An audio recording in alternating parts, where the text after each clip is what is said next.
Hello, everyone, and welcome as we begin Chapter 8 on imperialism. So, now you'll see Chapter 8 is largely tied to Chapter 7 on the Industrial Revolution. And with the creation of new factories and new machines, we have business people and factory owners obviously accumulating a large amount of wealth, and they're going to turn toward imperialism or conquest to acquire much of the raw materials that they need. So, in the chapter, we're going to move to various parts of the globe and talk about these conquests, but the first stop is going to be Africa. So, please title your notes for today The Scramble for Africa.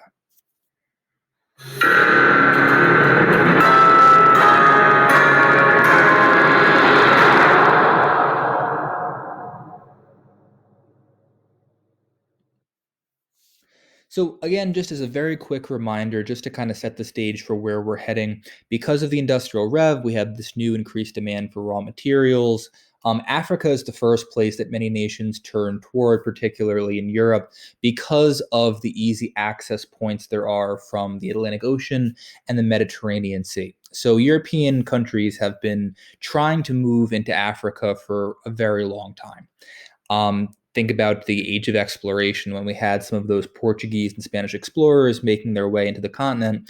But a lot of the continent remains largely untapped for many, many years.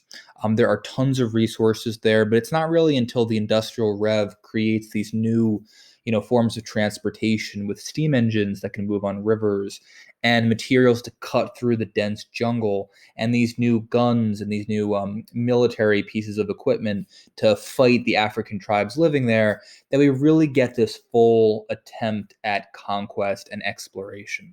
So, just to show you very quickly, this is where we're going to end up by the end of our lesson today, with Africa essentially being carved up almost like a puzzle and all of these different European nations trying to take a piece of it. Again, using the land and resources to enrich themselves in the long term. When Africa is being carved up, little regard is actually put on the people who are living in Africa at the time.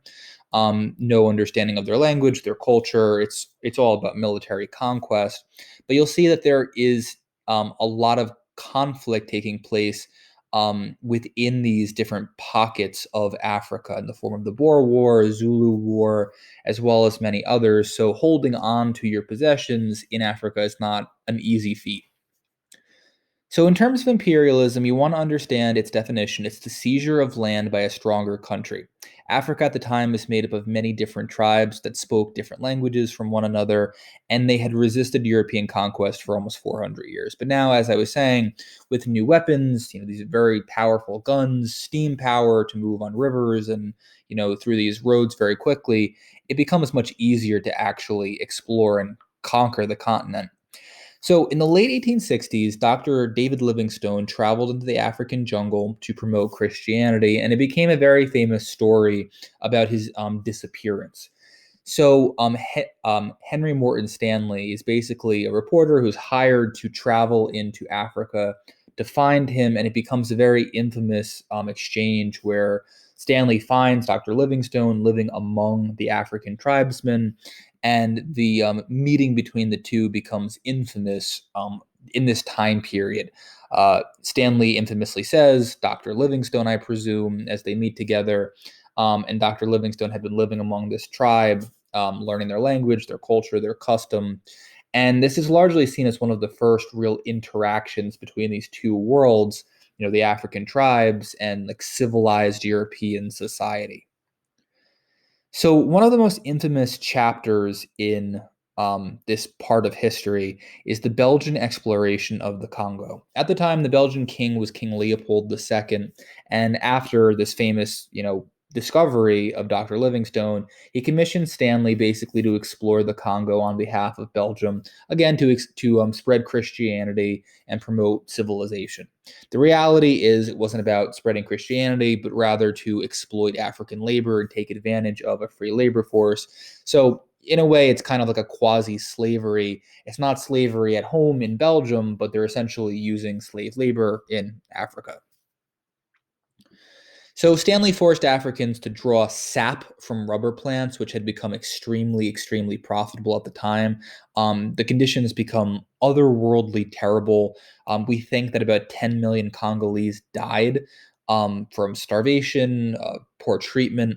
And this was later revealed to the world in a report documenting what was actually happening there. And the world was absolutely stunned. Leopold was actually removed from power, basically because of pressure from the international community. But just take a look at the actual treatment of Africans living in the Belgian Congo. So you can see them all chained up here. Young children were forced to draw this sap from rubber plants, and if they did not reach their quotas, they risked having their hands or feet severed, basically to make an example out of them to everyone else to work harder. You may look at this and think, why would you maim your own workforce, even if they are slaves? And it became a culture of intimidation and fear, basically, creating this society where you were afraid to not produce what was expected of you at risk of, being mutilated. So, famously in Brussels, Belgium today, there is actually a palace that has an entire room that serves kind of like as a memorial or a remembrance of the horror that took place on behalf of Belgium. And within the palace, you can see their Hall of Mirrors, inspired by the Hall of Mirrors in Versailles. And the entire ceiling is emerald. They're not real emeralds, though, or real gems. They're actually beetle shells, one shell meant to symbolize all of the people who died to finance the building of this actual castle. So, a lot of wealthy industrialists make a fortune in Africa, and Cecil Rhodes is one of the most infamous examples. You can see him pictured here in the cartoon. It's called the Rhodes of Colossus, a play on his name, Cecil Rhodes, but also the ancient Greek structure of the Rhodes of Colossus. And basically, he ran telegraph wires throughout Africa and makes an absolute fortune. This is where we get the term from Cape to Cairo, literally running the telegraph lines from Cape Town in the far south to Cairo in the far north, and largely doing this on behalf of the British, again, making an enormous fortune along the way. So take a look at this primary source from Cecil Rhodes, and I want you to just answer the question that follows here. How does Cecil Rhodes justify 19th century imperialism? Pause the video here and respond to that question. So, Cecil Rhodes basically makes the argument that for the betterment of the human race and the betterment of society, the colonization is kind of like a natural phenomenon. Like maybe it's horrible that people are being murdered and killed in Africa, but in the trajectory of human nature and human existence, advancements, industrialization, progress needs to be made, and this is simply a consequence of that. Again, take that as you will. You'll see a lot of that kind of sentiment throughout this chapter, and it's largely tied to the idea of social Darwinism. So, you may have learned about Charles Darwin in your science classes and his theory of evolution, but it was actually Herbert Spencer, a sociologist, a really early sociologist, who gives us the term social Darwinism. And basically, the concept here is arguing that certain races are more desirable than others. And this becomes basically a justification for imperialism during the 19th century, saying that really the survival of the fittest idea, which is attributed to science, also pertains to society as well. So imperialism is just a natural phenomenon, according to Spencer. Yes, these people are being killed and conquered, and their land is being taken, but that's because these other races have become, more superior or advanced, and therefore it is their right to do this. Again, that sounds horrible to, talk about in a modern context, but at the time it would have made sense. So it's also tied to this very famous poem that you'll certainly be seeing quite a bit throughout your time in history courses. And this is The White Man's Burden from Rudyard Kipling, really synonymous with this entire time period of imperialism. So what I want you to do is just read this short excerpt of it. The poem's a little longer than this. And then answer the question, what is the white man's burden according to Rudyard Kipling? Pause the video here, answer the question, and then resume once you're ready for the answer. So, in the poem, Rudyard Kipling basically makes the argument that these foreign people, these people living in Africa and in Asia, are almost childlike. and almost uncivilized. Like you can see how he refers to them as half devil and half child. And European society or American society is the white man's burden, the burden that they bear. They really have to step into these places and they have to civilize them. And they have to teach them, to be adults and to take care of themselves because they're incapable of doing so on their own. And it creates this like paternalistic idea of what European nations are really doing in Africa and Asia. Take a look at this very notable cartoon from the time, and you can see Uncle Sam, who is supposed to be like the personification of the United States, and John Bull, the personification of Great Britain, literally bearing the burden of carrying these uncivilized people up a mountain. And you can see civilization is at the very peak there with all of these other, phrases on the rocks, ignorance, superstition, oppression, barbarism. And you can see the Africans and Asians are portrayed as like children and obviously looking incredibly uncivilized as well. So just to get some notes down on this, in 1899, Rudyard Kipling gives us the poem "The White Man's Burden," and it becomes this justification for imperialism. It's particularly used by the United States during the Philippine-American War, which you'll learn about in U.S. history, too, most likely in your first chapter on imperialism there. But basically, the United States argues that the reason we're taking the Philippines and we're in this war with the Filipinos is because of the white man's burden. The U.S. is stepping in to help them, even though the Filipino people would probably perceive it as the U.S. is trying to conquer them. So let's take a look at some political cartoons from the time. Again, you can pause the video and look through them and kind of like really look at the phrases and ideas in them. But here you can kind of see a similar idea of the foreign nations being portrayed almost as children. And Lady Liberty and Uncle Sam are kind of like these very caring parental figures that have taken in all of these other nations in the background. Here we have them as states. So I think you have like Texas, Mexico, all these places that the US has taken through conquest, but have made their lives better. They're all playing in the courtyard here, where all these screaming other places, the Philippines, Hawaii, Puerto Rico, and Cuba, places that the US takes during this age of imperialism, are uncivilized and crying. And it has the a concept of manifest destiny written here, that basically it's the destiny of the United States to expand, in this case, pushing beyond their borders and taking these islands. Here you can see an example of Uncle Sam fighting against Asian influence. You can see the Asian caricature is portrayed here with a bloody machete riding a crazed dragon. You can see it says barbarism up here. And the United States is coming with technology like telegraph wires, locomotives, trains. It's bringing progress and it's trying to get past this narrow road, and China is an impediment in getting there. And it says someone must back up. Is it going to be the United States or their enemy, which they perceive to be China? Here you can see this is a British cartoon, and you can see that civilization is, obviously being led by the British, and you can see the brown man or the dark man, the dark people of Africa are portrayed almost as savage, barbarous, people, not clothed, wielding like these, very savage-looking weapons, while Great Britain has these more sophisticated pieces of technology. And finally, you can see Uncle Sam here educating the places that the U.S. had imperial interests in. So you can see Hawaii, Puerto Rico, Cuba, and then all of the states in the U.S., the white children are all civilized in reading, while the more savage ones are not. And we actually also have a black person as a cleaner over here, a Native American who has the book upside down, and someone else standing outside. And you can see again how they're being portrayed as uncivilized. The US has to bring them education and civilization, and the idea is that that's happening through imperialism. So this is all also largely tied to the scientific concept of eugenics, which sounds really horrifying and gross. But the concept was largely tied to social Darwinism, that certain races were scientifically superior to others.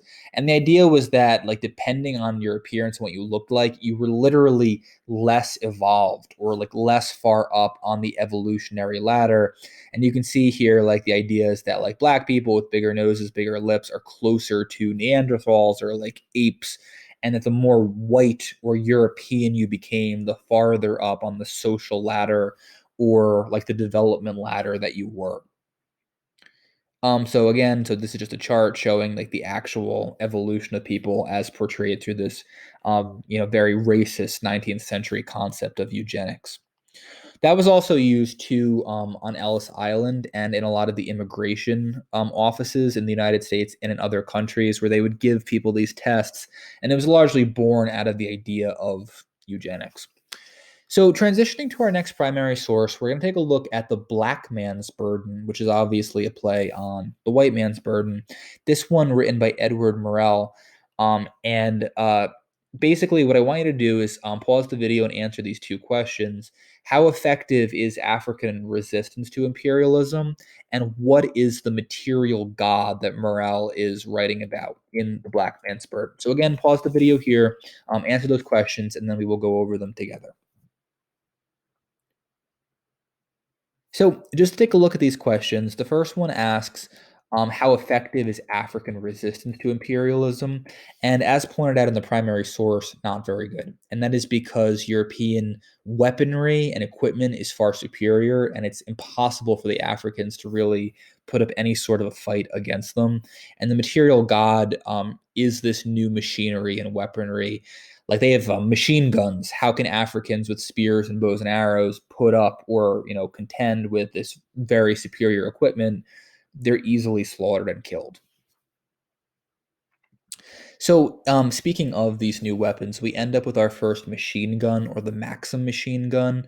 And again, because Africans are using these very primitive pieces of weaponry, I mean, truly amazing pieces of weaponry, but just don't stand up against military equipment that looks like this.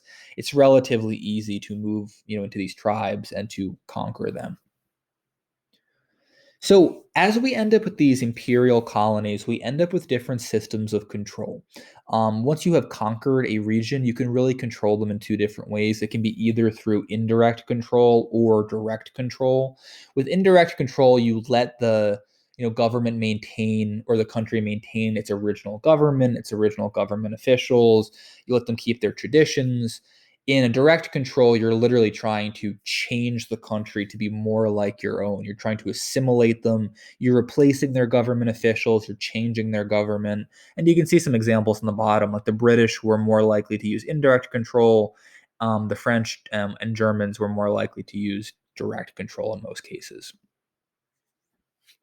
So just some terms for the idea of paternalism. Again, this goes back to like this parent-child dynamic during the time, but it was a common thing, particularly in African imperialism, where you were providing Africans with their needs, but they really have no rights to govern themselves. Assimilation is also a really important vocab word here. Schools, stores, buildings were all meant to mirror European society and culture. So trying to basically change, peoples to be more like the larger group that is trying to take over them. The idea was supposed to be that Africans would adopt European culture. In US 1, you'll talk about Native American assimilation and a lot of programs created by the US government to basically force natives to give up their tribal customs and dress and languages and become more like the United States. So, our last main topic for today is the Berlin Conference. So, Europeans are very afraid of a world war. As you saw in the opening prompt, with all the different nations trying to conquer Africa, it's very possible that nations could end up in a big conflict. Also, with the Industrial Rev, military equipment is much more advanced at this time. So, if they did go to war, it would be bloody. So, all of these nations who have an interest in Africa meet together in Berlin, and they basically decide a few different things. One, any nation can make a claim in Africa, but they must notify the others, and they must prove they actually have the ability to control it, which means they have to be able to go in there, set up a government, set up like, an actual structure, obviously contend with the African tribes there. And it's not easy for nations to demonstrate this. So this becomes the criteria for conquest. And just to show you what, the actual nations get, you can see Great Britain gets probably the most. We also have France get a sizable portion of Africa, Germany, Italy, Belgium gets the Congo, Portugal, and Spain.